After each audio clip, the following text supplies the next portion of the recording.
How much did you pay NMP for this morning stream? Yeah, I heard NMP got paid. He's a political operative now. I'm so happy. I texted him. I was like, I'm proud of you, dude. Get your money up. Get your paper up, big dog. I actually don't know. Nick got a lot of hate in the comments. Yeah, I hit that with a like. Going live this morning and talking about the election and how to save our democracy. And people are mad at him, I assume.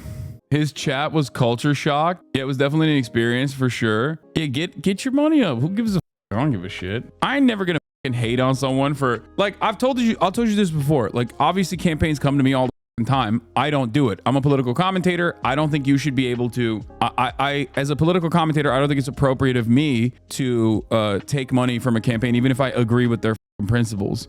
So I don't do it, right? Having said that, if you're not a political streamer and you do this sort of thing and you're already honestly voting for Kamala Harris, then who gives a fuck? The list of people doing this, oh my God. Yeah, there's a lot of political commentators on there. I don't think that it's like, I guess it's like, that's my standard. I'm not holding anybody else to that standard. But if you're voting for fucking Kamala Harris and you're a content creator and you're getting paid to do it, like, great, you know? Oh no, get ready to be name dropped at least 16 times. Wait, what? What do you mean? What? This is like a consistent thing that I have talked about. This is a compliment for you not to be included in this. If I saw you talking to dumbass Mark Cuban, I would mute. Yeah, I didn't want to participate in this because, like, I don't think it's appropriate for me to have any sort of conversation like this with like Bernie Sanders or anybody else. Like, I can do it on my own, you know what I mean? These are things that I can participate in on my own. It doesn't have to be like a paid initiative for me to do it. So but I'm glad that Austin did it. Everyone was very surprised. I was not even remotely shocked. You texted him saying that you're proud of him. Redditors are twisting it as though you were mad at him about a comment he made on stream. You were so right about hallucinations. Yeah, wait, what? People think I like got mad at him? What the f? I literally texted him when I liked his tweet when I saw he got the bag. And then also on top of that, I literally texted him privately. Dude, why are people, oh my God, people are so fucking dumb, dude. They're not even dumb. They're just insane. They're not dumb. They're just out of their fucking minds. There's a hate thread claiming you texted him to take the VOD down, not joking. Wait, what? I'm getting ahead of it before we see it on the next IG story from Reform. What is happening? It's an absolutely unhinged title on a post that doesn't track at all. Dude, these, I think you have to recognize that, like, maybe some of these people are just like genuinely hallucinating, but others are just straight up just lying, I guess, to like build a narrative.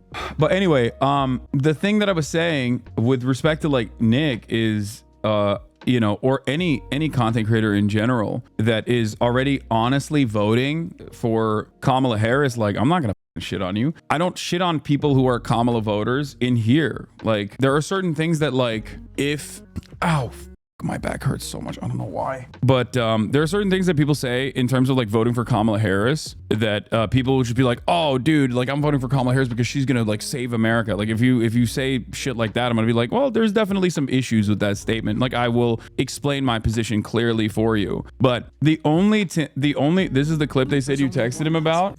Did it? Wait, is that how it works? If you watch like a politics TikTok, you get recommended Hasan right after? Is that how it works? Bro, he's all over this page. Wait, what is this point? Like, I don't understand. That's crazy. Yeah, I texted him, I'm so proud of you. Get your money up. He said, oh no, are you mad at me? Sad face. I said, no, lol. What the f? He said, oh, thanks. Smiley face.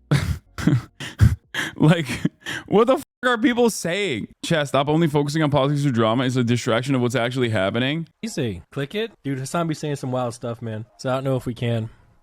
Yeah. By the way, chat, you see this QR code next to me? There's only one possible. That's it? That's it? That's what people were saying? Like Nick Pollum is like secretly scared of Hasan? That type of shit? That's so weird, man. Dude, how do you read this in any way but like unhinged parasocial activity? Like, anyway, whatever. This shit is so stupid. Holy moly, dude. That is crazy. Hasan, NMP called Hasan's ideas extreme and gets a message. Wait, did it happen to be at the same time? I was at the gym, dog. Do these people think that like I'm watching Nick Pollum stream to see if he says something about me to send him text messages? Like, you're out of your Dude, these people are such insane people, dude. What the fuck? Yeah, Donald Trump is being blasted by his former chief of staff once again. There was some quotes, there were some choice words on The Atlantic talking about how Donald Trump wanted generals like Hitler, possibly not recognizing that Hitler's generals did try to assassinate him, at least the ones that weren't on as many methamphetamines. The rest of them were all on methamphetamines. Actually, as a matter of fact, many of them were on just straight up meth.